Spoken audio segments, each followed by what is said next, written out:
Thrifting is a great way to change up your home decor for less and to find unique items. But what if you find something you want to refurbish or repurpose? What's next, right? Well, Virginia Chamlee is the author of Big Thrift Energy. We've had her on the show before, and she's here, though, this time to give us some advice and inspiration. Welcome, first of all, welcome back to First Coast Living. Thanks for having me again. And yes, so we were talking about Home and Patio Show last time, talked about your book a little bit. Yes. This time we gave her a job. We're like, okay, we have this cool table that we have found. We want you to repurpose it, give it some life, and we'll show you that here on screen. That's what it looked like before, just kind of very drab, but we knew that it had potential. So, Virginia, before we get into the advice you would have for somebody to do this on their own, tell us what you did, and what your inspiration was. Well, I was really inspired by the shape. You know, the piece before was white and whitewash, which is kind of fun, but it was really showing all of the scuff marks, and you know, there were some chunks missing here and there. So I lightly sanded it to begin with, and then I just stained it. And staining furniture is so easy. It's about $15 for a can of wood stain. I used a sort of ebony shade, which I knew would really cover all of the blemishes that were on the table. Just put on some gloves and you just wipe it down with the stain with a washcloth. Use a clean washcloth to wipe the residue off.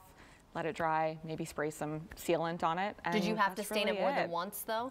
I did, only because some of the blemishes were a little bit deep, and I really wanted to cover that. And you could stain it even more if you wanted. I like the idea of a little bit of wood grain showing through. Right. So it's kind of, you know, whatever your taste is. Yeah, it still has the old grain that you could see coming through, even with the color change. Exactly. But the shape, again, is really the inspiration, I think. Yeah. So what else did you do here?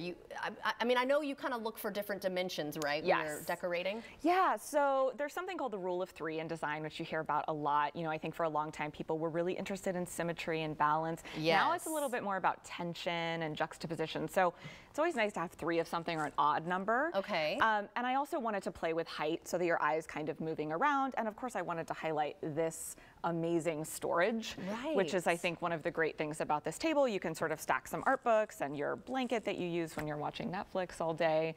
And I also wanted to add some practical elements. This is a really great tabletop easel from Ballard Designs at the Town Center, and I love it because you can display art, change it out as you want, and you don't have to put any nails in your wall. That's a good point, too. Yeah, you can just change out the art this way, and it's not gonna, cost a lot of money, and it's also not gonna put holes in your wall. I like that. Great. I like the little bit of Florida you added here too. Right? A little that's always fun for, you know, a coastal environment like we live in. But I also just wanted to highlight this little sort of bowl or vessel, which was from Goodwill. I think it was like $4.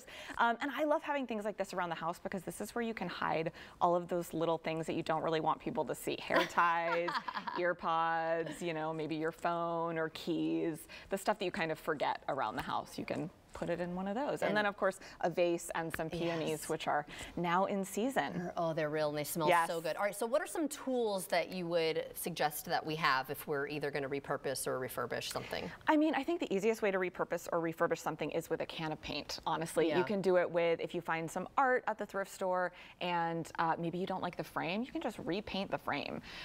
Same with, you know, stain. You can stain an old table. You can paint a table. You could do designs if you wanted. I mean, easy to use painter's tape and maybe do a stripe or a checkerboard. That might be fun for a kid's room. So I really do think, you know, paint is kind of the most budget-friendly way to transform. Yeah, and it really did transform the look completely. Yeah. You know what's so funny, because when we gave it to her, I thought, okay, what is she going to do? What is her idea going to be? Because my idea initially was to create a pillow for the top, but I don't know if you can actually sit on this since it is like hollow. It probably doesn't hold a lot of weight.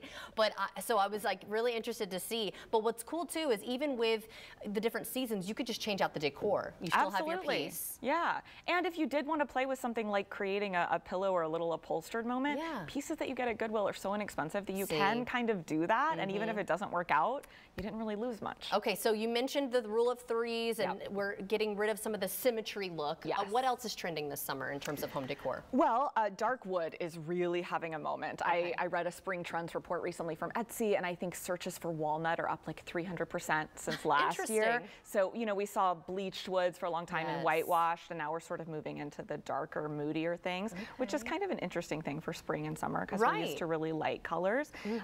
Also art books. I mean, vintage art books have always kind of been in trend, but now I think it's fun to play with them. Obviously, we have a stack here under the table, but this is actually also a page from a vintage art book, and I'm just using it as, you know, art. So that's kind of a fun way. Your book is also there. My book is also there. So tell everyone where they can find your book or get more inspiration, because she's all over Instagram too. Yeah, so I'm on Instagram at @vchamlee, and my book is available at Barnes & Noble, Target, Books A Million, locally at Shop Temporium, pretty much anywhere books are sold. And you give a lot of great advice for thrifting too, right? Yeah, I do. I love to show off my finds and also just show things I found that other people can buy here in Jacksonville and wherever I travel. Yeah, she goes to a lot of the shops here in our area, so you definitely want to check her out. Thank you so much for helping us out with this today. Thanks so much. This was fun. We might be giving you some more jobs soon. Oh, so let's do it. I'm ready. Up for the challenge. And if you'd like to see this interview again or get more inspiration, of course, you can head to our website as well.